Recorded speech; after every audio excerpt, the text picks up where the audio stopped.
Hi, welcome to Tuesday Truth Day. So, today we are looking at how and why food testing can really help with weight loss. So, thanks for joining.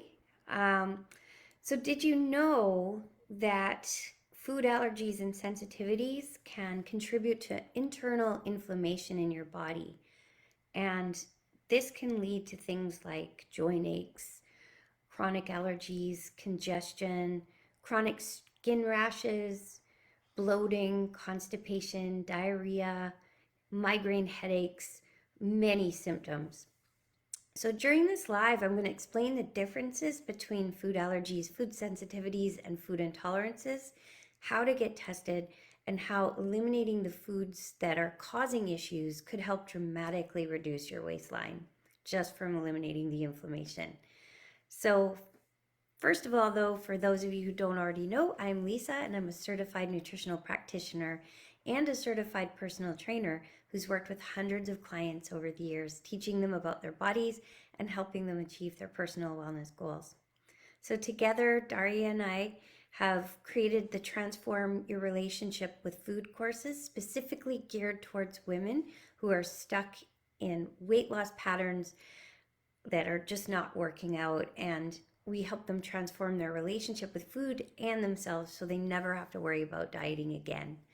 So our workshops and courses help you change your eating habits for better health, and we do that with like minimal guilt, minimal shame, no self deprivation, and no loss. So, if you want to see how to make better choices because you finally agree that you deserve to feel good every day, then give us a call.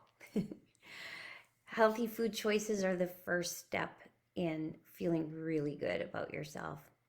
So during these lives, we do our best to share insights that can help you move towards this place of wellness and shift your perspective about yourself and your bodies to a more compassionate one.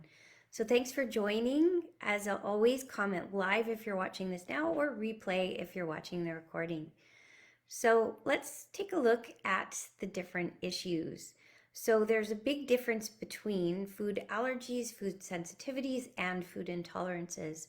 So you are probably already aware of any food allergies you have or true allergies you're experiencing because your immune response occurs right away between 0 and 30 minutes, and it's usually not very pretty. In fact, for some, it can be quite deadly. So, when you suspect an allergy, a true allergy, usually you'll go see your physician, your general practitioner, and get referred to a specialist, an immunologist, for allergy testing. And they usually do the scratch or skin prick test, which is the most common test for this. So, it's testing for an immediate or true allergic reaction to different substances. And often those things include things like pollen, mold, dairy, pet dander. So, if you have an actual allergy to those substances, they'll scratch your skin and then they'll put the substance in the skin, and you'll see it get really inflamed and irritated. So, that immune response is triggered by the antibody IgE. So, antibodies are also known as immunoglobulins, and they are proteins found in white blood cells, and they're the most critical part of the immune response because they circle the pathogen, they go around the pathogen or foreign invader in the blood and render it defenseless until other cells such as phagocytes can come and clean the pathogen out of the blood. So there's 5 antibodies, blood or mucus, or wherever they're hiding. So there's 5 antibodies, and they're called in for different toxic substances in different parts of the body. So IgA is usually found in mucus. IgM is mostly in the blood and is closely related to autoimmune. And IgE, IgG, and what did I just? IgD are the other ones. So IgE is the most powerful antibody, and it usually produces the most severe response, such as vomiting or anaphylaxis, because its job is to get the danger out of the body immediately through the emunctories or elimination organs, such as skin, your digestive tract, your lungs. And the reactions from this, from the toxic substance, like the food or bee sting or whatever it is, occur between 1 second and 30 minutes of ingesting. So you'll see things like hives on the skin or vomiting from the intestines, like the stomach and the intestines. Your lungs will close up, like you'll have coughing or wheezing, or even your circulatory system, like your blood pressure will decrease. And sometimes these things can get pretty dangerous, and you can actually die. Um, so less of a response is mediated by the IgG antibody. And these are called food sensitivities, which can be almost as uncomfortable as the IgE mediated response. But IgG is the most abundant antibody in the body, and it usually comes into play about 30 minutes to 3 days after. So these are called sensitivities, and they can often be overlooked because the correlation between the food you've eaten and the reaction is too far away. So, if you're having the reaction 2 or 3 days later, you don't always associate it with the food that actually caused it. So connections are not always made, which is a good reason to get food testing. So although these are called food sensitivities, they can feel really severe and can cause a lot of problems. And some of them can be quite deadly problems. So I've always hated the term sensitivity because it just doesn't seem to cover the actual excruciating pain that can occur with sensitivities.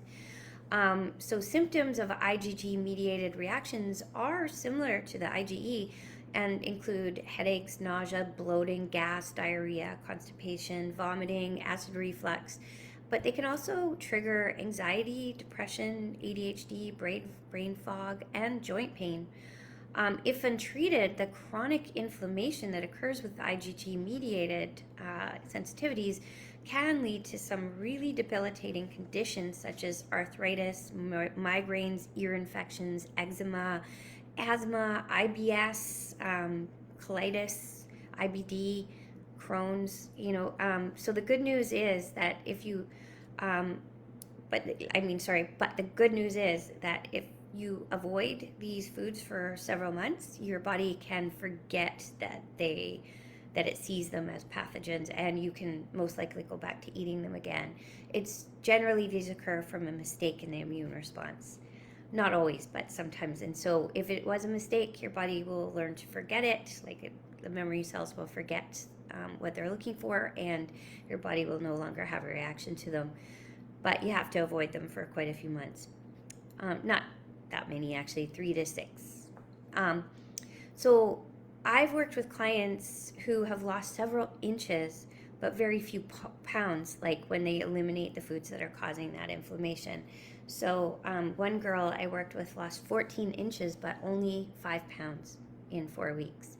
So that's a substantial decrease in size, and often in the gut. The gut shows the biggest decrease.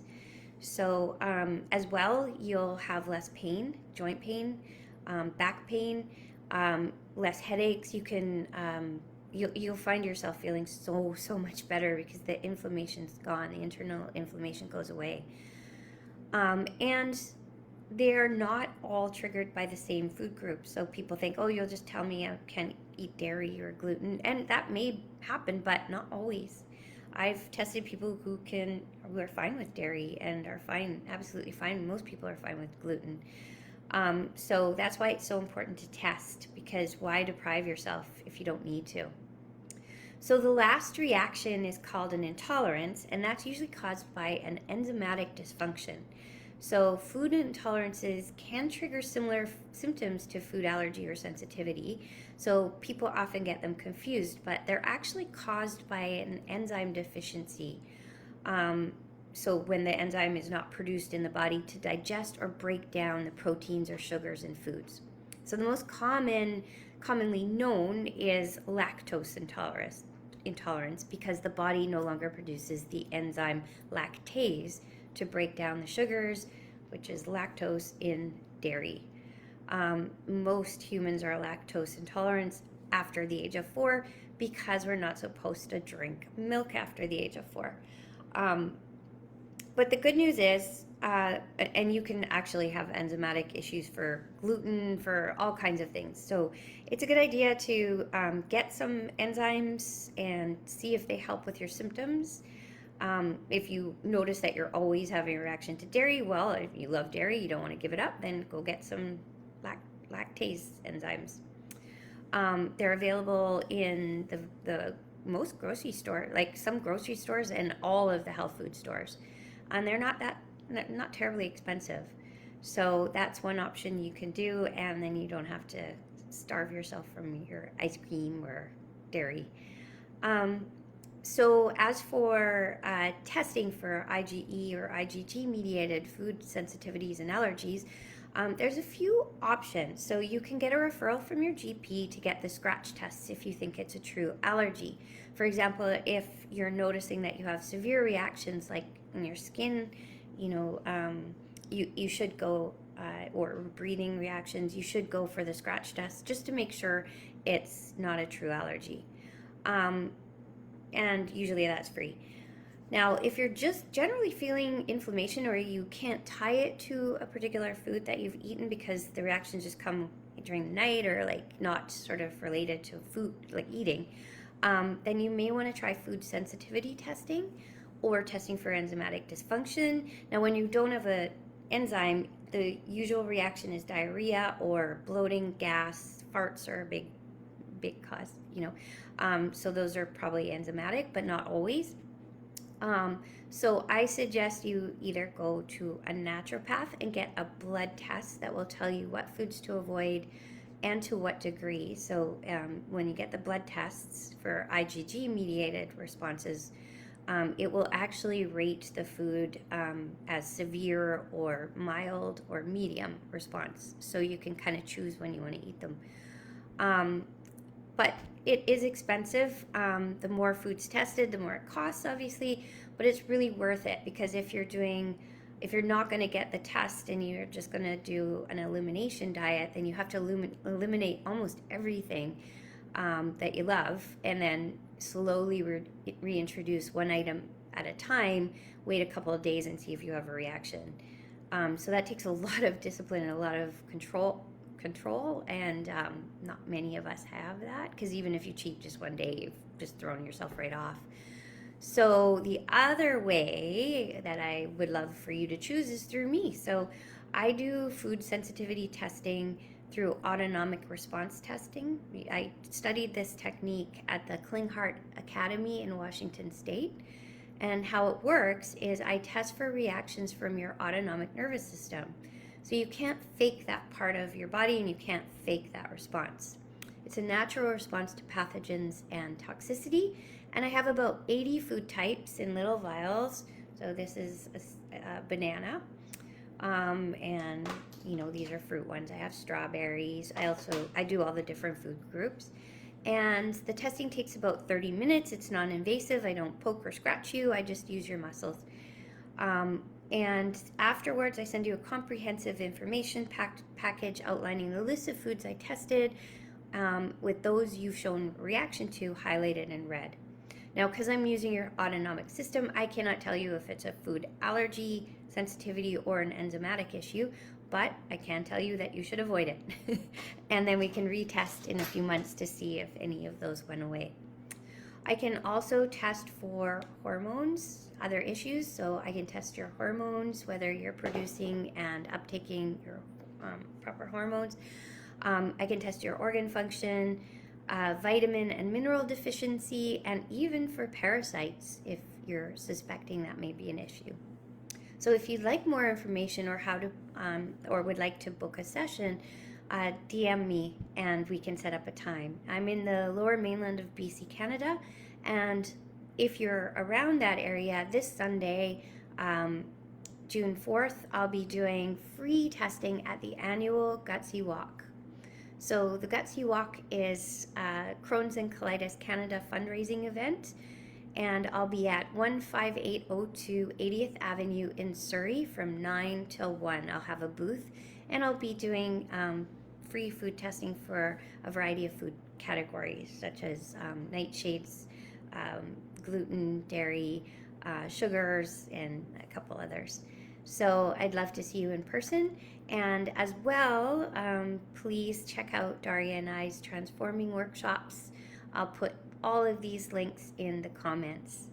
So thanks for joining me tonight. Next week, Daria will be doing her